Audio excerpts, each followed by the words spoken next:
25 million Americans suffer from heartburn and the heartbreak of it, as we call it in my house, agita. And we're finding out what to do about it from certified nutritional consultant and author of the Fiber 35 Diet, Brenda Watson. Here she is. Thank you. Now, Brenda, what's the difference between indigestion, acid reflux, and heartburn? Well, indigestion is just an overall umbrella term that can mean anything from feeling uncomfortable after you eat, nausea, bloating, anything like that. General term. Heartburn specific. Oh, to what? It means you have a burning sensation. Now, it can be in your esophagus, in your stomach. It can be after you eat, or it can be any time during the day. Sometimes people get it when they first get up in the morning. But as it progresses, people have it more long-term. Did you see that fight with Rosie and Elizabeth yesterday? That gave her heartburn. We did, yeah, we did. So anyway, what happens is long-term, if people have it over and over and over again, beating a dead horse to cause heartburn. Go ahead. They develop something called acid reflux, go to the doctor, and the doctor diagnoses that. Now, we have an animation to show you. I love an animation about heartburn. So here's what we have. We have someone eating food, and they're going to swallow the food. It's going to go down the long esophagus into this little muscle.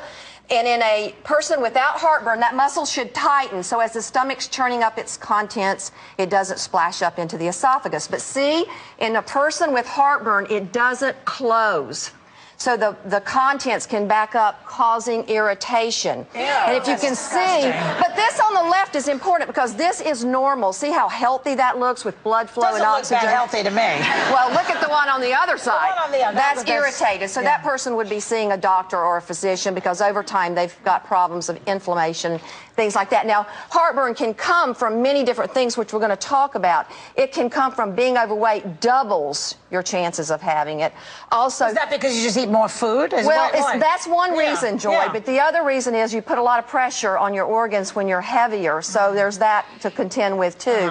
The other thing's food sensitivities are a big part of it. Now, what's this whole allergy business? Because now everybody's allergic to wheat, allergic to stuff that they didn't have that 10 years ago. Now everybody's allergic to it. Well, that's because of processed foods. If you look at what I'm talking about here on the food table, we all know, like, chili, spicy foods, fried foods. Are good for you. No. Those can cause heartburn. Right. Okay, corn is a they can cause happiness as well. No. Right. If it tastes good, it's trying to kill you.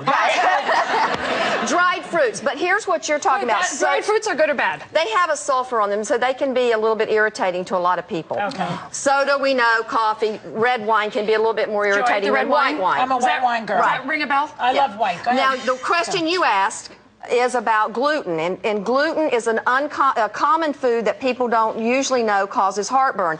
It can be in your brand cereal that you're eating in the morning. You might not know that's causing you heartburn. Elizabeth has what she calls celiac disease. That's is that what this is? form. So gluten is out for someone like that. Yes, but sensitivity means this. It means that your system's reacting to it, and you're eating it every day, and it progresses into more severe conditions. But couldn't it be brought on by an emotional upheaval also? Stress is stress is affected by it. A common food that people can get heartburn from is cheese. Really? What?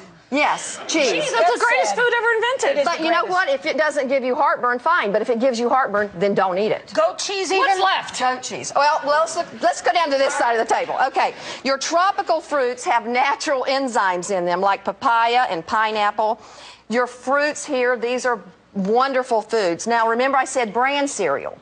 But this is a millet cereal and rice that is much more, gentle on the system if you're eating it and you have this problem with gluten. But I still want to have a good BM. Is that wrong? No, that's what all this is about, Kathy. This is all about having stop shouting at me. Right? This is all about that. So in the morning, if you start your morning out. So far, what can we eat here? The millet and the fruit. That's it. No. All of this. All right. All of this. Okay, you don't have that much time, so finish up. Okay. Yeah. Lemon water, first thing in the morning. A glass of lemon water will help you with heartburn. Regularity, too. Fiber, shake drinks. 10 grams of fiber, 20 grams of protein. This is filling. What do you put in there? Whey protein mix with juices or anything you want to put in, add in there. Fruit, anything like that. Okay. Vegetables. Getting 35 grams of fiber a day in your diet is very beneficial to help you losing weight.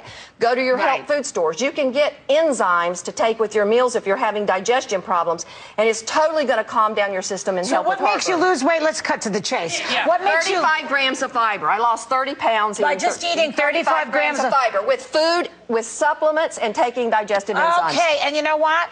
You're all going home with a copy of Brenda's book with all this information.